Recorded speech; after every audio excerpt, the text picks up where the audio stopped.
to define, so we have a common understanding, social determinants of health, and to talk about a couple of examples of organizations that do a lot of work that would serve as, possibilities for Xena to work with. If not these organizations, then they would serve as examples of the types of organizations and the kinds of project that we could pilot.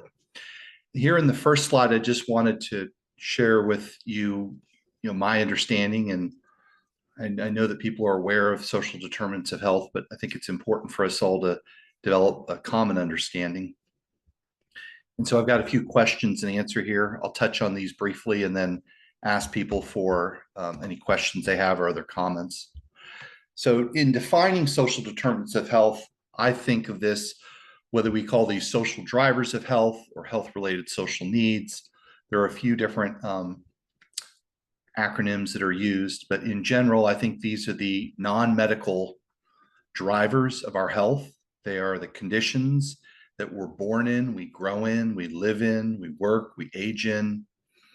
And it's the access to power, money, and resources in our communities that really have more of a powerful influence on health equity than I realized earlier in my career. What are examples of gaps that we might face in social determinants of health? Could face food insecurity, housing instability, lack of personal safety, lack of education, limited transportation to healthcare. Why does this matter if we face these gaps? Well, these non-medical factors have a real big impact on not only the length of our life, but our physical health condition, mental health, and the quality of our life. And these factors impact different people in different ways and lead to disparities that we can measure in a quantitative way. And I think that's important, especially in improving what some people call population health and pursuing what we think of as health equity.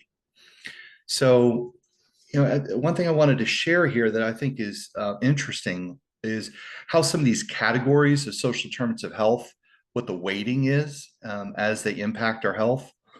And the University of Wisconsin, in their Population Health Institute model, as you see here on the right, it might be a little hard to read the words as it's coming through in a Zoom, but this is more conceptual.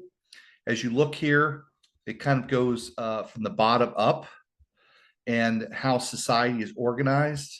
And that's another discussion, public policy, political discussion about how society should be organized and how people should share resources in that. But the reality is, in any country or any society, there has been a distribution of resources, and that leads to specific community conditions, of which there are a few categories here. And then that then leads to our population health and our well-being, and has a big impact on how long we live, morbidity, mortality, the quality of our life. So that's the concept, is that these non-medical factors really do drive how healthy we are and how long we live. When we think about these community conditions here in the middle, this is really kind of the body of this model. And they organize it into what they call health infrastructure, which is what I, 25 years ago, would have told you, before I learned much more about public health and what happens, in the world. I would have thought that the access to healthcare, whether it's physical health or behavioral health, and the quality of the delivery of that care would have been the majority of what determined my health status. And actually, the research here of the University of Wisconsin, using data from across the United States, validates that it's approximately 25% of the access to care and the quality of the delivery of that care. That's only a total of 25% of what determines an American's health on average. Another 25% are the category they're defining as physical environment. And that's more housing and transportation, air quality, and land, climate, those kinds of things. A full 50% of our health status is really determined by social and economic factors. And that's civic and community resources available to us, the education we've received, our ability to work and earn an income, and our safety and social supports. So that really was an aha to me a number of years back when I learned that. Thoughts about this? Are people aware of this or other models that really try to quantify a little bit the impact of what I would call non-medical factors on our health? I looked into it a little bit, but I haven't investigated it as extensively, and it's really helpful to have this, to see the breakdown of the 25-25 and then 50%, because it is then, how you prioritize and what has the bigger impact. So thank you for sharing that. Sure. Yeah, I think it's an interesting statement that I've read before, and it sticks out to me. The zip code I live in has a lot to do with my health status. Just thinking about the physical location, where even within a country like the United States, it's so wealthy and there's so many resources and so much abundance that really varies across people. And even in a place like Chicago, I saw a map once. It was a heat map that's color coded by zip code in like the Chicago area, and there were some zip codes that where average health status was drastically different than the neighboring zip code, than literally a few blocks over. And so I think that is an example that these factors really, they combine to make a big difference in our lives, and recognizing these. And I know I've worked in the managed care world, where for low income programs like Medicaid, they'll use a lot of data, and the state Medicaid agencies, departments of health, really work hard to try to hold these large insurance companies accountable to collecting data and doing analysis and sort of what people call slice and dice, or drill down on the data to determine, okay, there's one street there where something dramatically is different happening in terms of emergency visits to emergency rooms or readmissions to hospitals.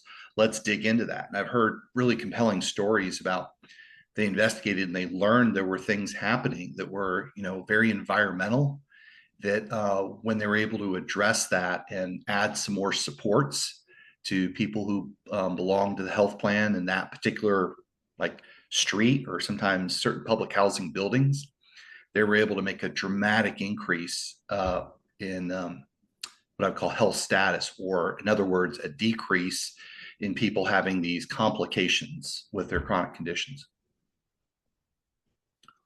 Yeah, it's pretty remarkable. 75% of our health status is due to things outside of our health infrastructure. And I think that shows you how important it is to invest in these things, because I know as a healthcare provider, a lot of our thinking as providers is, that's not really any of our business. Like, we don't really talk about or deal much with people's physical environments or these other factors, but it's such a huge part of their health. And by not doing that, we're really missing out on investing in people being healthy. So right. I And think something about, we can go to all this work of getting people health coverage, which is important, and then we can then go the next steps as a system and get them access to like a primary care appointment, which is no small feat in certain areas where access is very limited. Let's just say we accomplish that too. What if that young mother who has several young children doesn't have reliable transportation to get to that appointment, and is responsible for 3 or 4 other children, and there's no dependable childcare that she has to that? How realistic is it for her to go in and get preventive services for herself or for each of her children? Right. It's really difficult to do. And so I think this is important. And I think there are endless opportunities for Xena to partner with local either agencies or not-for-profits who are really advocating for certain groups of people, or for certain to address certain illnesses. So this leads us to the question of, well, so what can we do about this? And specifically for this conversation, what could Xena do about this in terms of thinking about a pilot project or an area of emphasis? And Athena suggested to me, with her knowledge of Washington State, where she lives, I'm in Florida, so I don't know as much about the Northwest, but I think it's good to have real, tangible local examples. Here's an example of two organizations that, after my review of their websites, you can see they're very well rooted in their local communities. I'll just talk for a moment or two about each of these, but I would say overall, these are advocacy organizations that are already part of collaboratives or are convening different people, different stakeholders together, and they are obtaining funding, or they're a pass through for funding, so that people can trust that these dollars are being spent appropriately in order to address some of these very non-medical needs we're talking about. And first is Healthier Here. It's a nonprofit collaborative that's focused on the Seattle area, King County.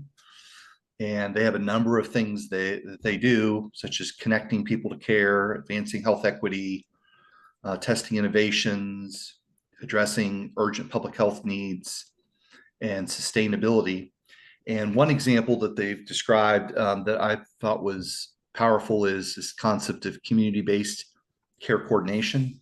And specifically, that is funding and really engaging people for community health workers support.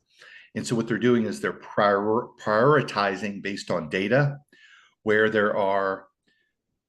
there's more, morbidity, there's more severity of chronic conditions, and then they are assigning and funding health navigators, who we think of as community health workers, to educate those people their options and to help them access care. Another one is Southwest Washington Accountable Community of Health.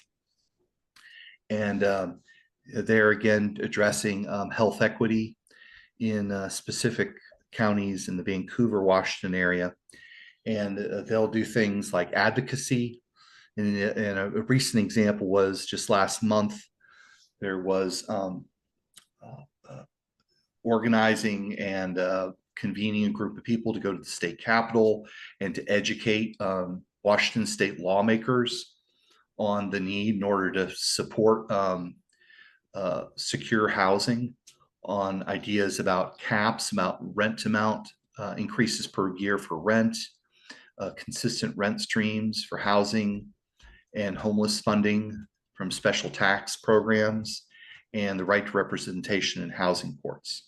So that's just obviously one example. There are other areas that they work, but I think that there are a lot of opportunities for the group, once you decide what you want to choose as your pilot focus area, to introduce yourself to some of these local organizations and determine where there's a need, where you can make an impact. Wonderful. Thank you so much, Ross. Sure. Yeah.